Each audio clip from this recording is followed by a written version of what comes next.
Oke guys, mungkin di sini kalian semua udah pada tahu nih, salah satu negara di dunia yang paling terisolasi dari dunia luar. Tahu kan? Ya bener, Korea Utara. Nah kalau kita ngomong tentang Korea Utara, pasti yang dibayangkan kita tuh kalau nggak komunis, nuklir, Kim Jong Un. Bener gak? Pastilah ada salah satu itu di bayangan kalian kalau denger nama Korea Utara. Nah kenapa sih Korea Utara tuh jadi negara yang paling tertutup gitu? Dan bahkan cuma ada beberapa negara doang yang punya hubungan diplomatik dengan Korea Utara. Kenapa gitu? Apa penyebabnya? Sampai-sampai ngebuat Korea Utara ini jadi negara yang seperti sekarang. Nah, untuk menjawab itu, kita harus flashback dulu nih ke tahun-tahun awal berdirinya Korea Utara. Ya, berikut pembahasannya.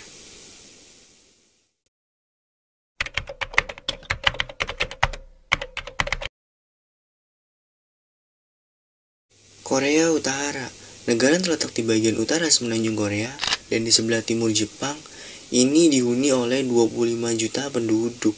Nah, Korea itu sendiri berdiri pada tahun 1948 di bawah kendali Amerika dan Uni Soviet.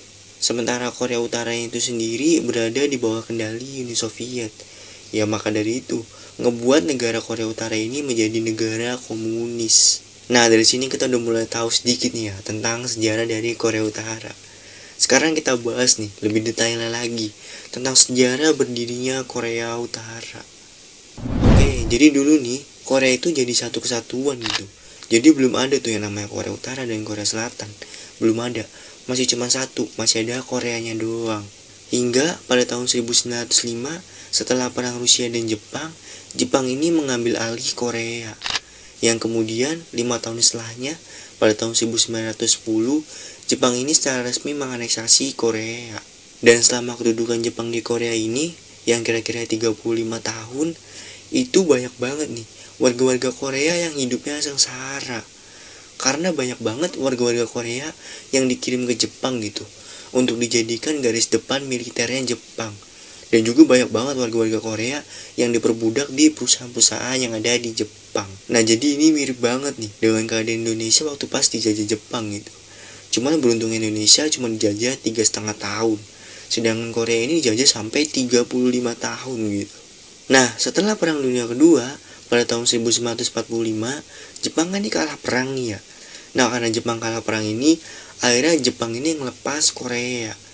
Dan yang pada akhirnya Amerika dan Uni Soviet itu berebut nih untuk ngambil alih Korea. Dan karena perebutan itu ngakibatin 3 tahun setelahnya pada tahun 1948 Korea ini terpecah menjadi 2 wilayah. Ada Korea Utara yang diambil alih oleh Uni Soviet yang ibu kotanya ada di Pyongyang, dan juga ada Korea Selatan yang diambil alih oleh Amerika dan ibu kotanya ada di Seoul.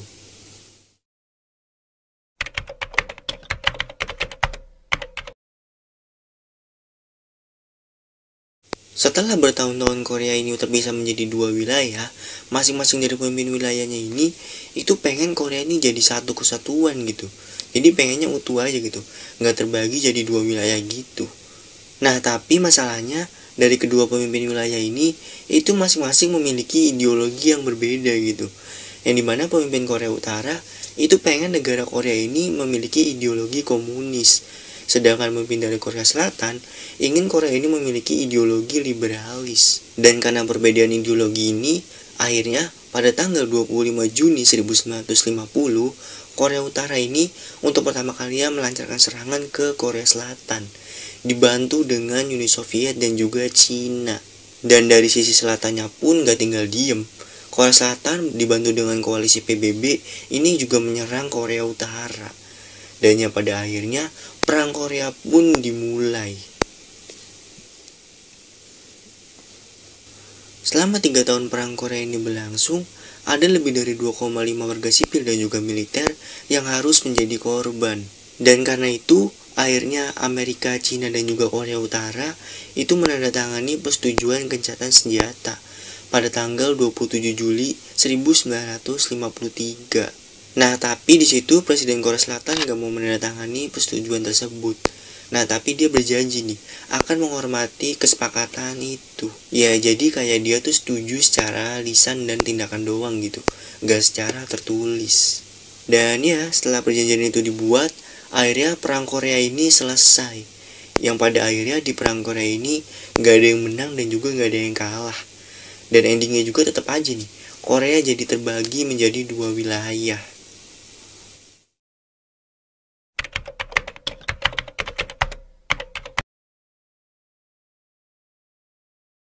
Oke, dari tadi kan kita udah ngebahas nih tentang sejarah dari Koreanya. Sekarang kita lebih mengerucut ke arah Korea Utaranya. Lebih tepatnya ke sejarah para pemimpin Korea Utara. Nah, jadi presiden pertama Korea Utara itu bernama Kim Il Sung. Dan sedikit info ya, bahwa Kim Il Sung ini adalah kakeknya dari Kim Jong Un. Nah, oke, balik lagi ke cerita nih ya. Jadi, setelah perang Korea ini selesai, Kim Il Sung ini memutuskan untuk membentuk negaranya menjadi nasionalis kemandirian. Yang dalam arti lain, negara mengambil alih kepemilikan pribadi seseorang menjadi milik negara. Ya, jadi gini nih contohnya nih ya. Misalkan nih ya, kalian punya tanah nih. Kemudian tanahnya kalian gunain untuk bertani gitu. Nah, nanti hasil pertanian kalian itu sebagian wajib diberikan kepada negara. Ya, jadi ini mirip-mirip waktu Indonesia masih zaman penjajahan gitu ya. Nah, tapi dengan hal itu, Kim Il Sung ini bisa membuat negara Korea Utara menjadi salah satu negara terkuat di dunia gitu. Baik dari segi militer maupun ekonominya. Yang bahkan melampaui negara tetangganya, Korea Selatan. Ya, walaupun pada akhirnya pada tahun 1980-an, Korea Selatan ini kan jadi berkembang pesat dan bisa ngelampauin Korea Utara. Pada tahun 1994, Kim Il Sung ini dinyatakan meninggal dunia akibat terkena serangan jantung. Dan karena itu, anaknya pun naik takhta menjadi presiden kedua Korea Utara, yaitu Kim Jong Il. Nah, tapi di tahun itu ada masalah besar yang mengguncang Korea Utara, yang dimana di tahun itu Uni Soviet itu runtuh, yang mengakibatkan ekonomi dari Korea Utara juga ikut hancur. Nah, kenapa tuh? Uni Soviet yang runtuh, kenapa jadi ekonomi Korea Utara yang hancur? Ya, jadi gini nih, dulu Korea Utara ini cuma dibantu oleh dua negara, yaitu Uni Soviet dan juga Cina. Nah, karena Uni Soviet ini runtuh, ya akibatnya berimbas besar dong buat Korea Utara. Terlebih lagi, Uni Soviet ini udah banyak banget gitu ngebantu Korea Utara dari segi ekonominya. Dan yang di saat Uni Soviet runtuh, ya udah pasti Korea Utara pun ikut hancur. Nah, karena diambang kehancuran, akhirnya Kim Jong Il ini membuat kebijakan baru dengan membuat tentara rakyat Korea untuk memperkuat politik dan juga ekonomi Korea Utara. Tapi di tahun itu juga banyak banget nih bencana-bencana yang menghantam Korea Utara. Yang salah satunya itu adalah banyak banget nih banjir-banjir besar yang menghantam kota-kota yang ada di Korea Utara. Dan karena itu ngebuat petani-petani di sana jadi hancur, ekonomi juga jadi ikut hancur. Kematian akibat kelaparan terjadi di mana-mana, kekurangan gizi dan penyakit merajalela, dan yang pada akhirnya Korea Utara ini jadi bener-bener diambang kehancuran. Hingga perlahan semua itu mulai mereda, selaras dengan hubungan yang membaik antara Korea Utara dengan Korea Selatan. Dan bahkan hubungan Amerika dengan Korea Utara juga ikut membaik, yang diakibatkan pada saat itu ada Menteri Luar Negeri Amerika yang datang ke Pyongyang pada tahun 2000. Dan karena itu, akhirnya hubungan Korea Utara dengan Amerika pun jadi mulai membaik. Setelah 17 tahun menjabat sebagai seorang presiden, pada tahun 2011, Kim Jong Il ini dinyatakan meninggal dunia akibat terkena serangan jantung. Dan karena Kim Jong Il ini meninggal dunia, akhirnya anaknya pun naik tahta, yaitu Kim Jong Un, menjadi presiden ketiga di Korea Utara. Nah, di era kepemimpinan Kim Jong Un, yang pada saat itu masih berusia 27 tahun, dia mengambil langkah seperti kakeknya, yaitu dengan cara mengkonsolidasi kekuasaan. Dan bahkan ya lu semua pasti udah tahu lah ya, kalau waktu dulu Kim Jong Un ini pernah mengeksekusi pamannya sendiri, yang merupakan saingan politiknya. Dan yang bikin berita ini makin heboh, itu adalah cara pengeksekusiannya. Yang dimana kalau kita tahu kan ya, cara pengeksekusian biasanya kan dengan cara ditembak mati.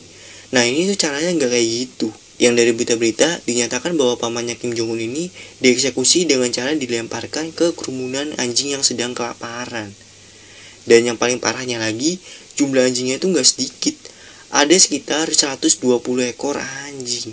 Ya, kalau emang bener faktanya begini, ya ini parah banget sih ya. Dan ya mungkin kalian semua di sini udah tahu gitu tentang berita ini.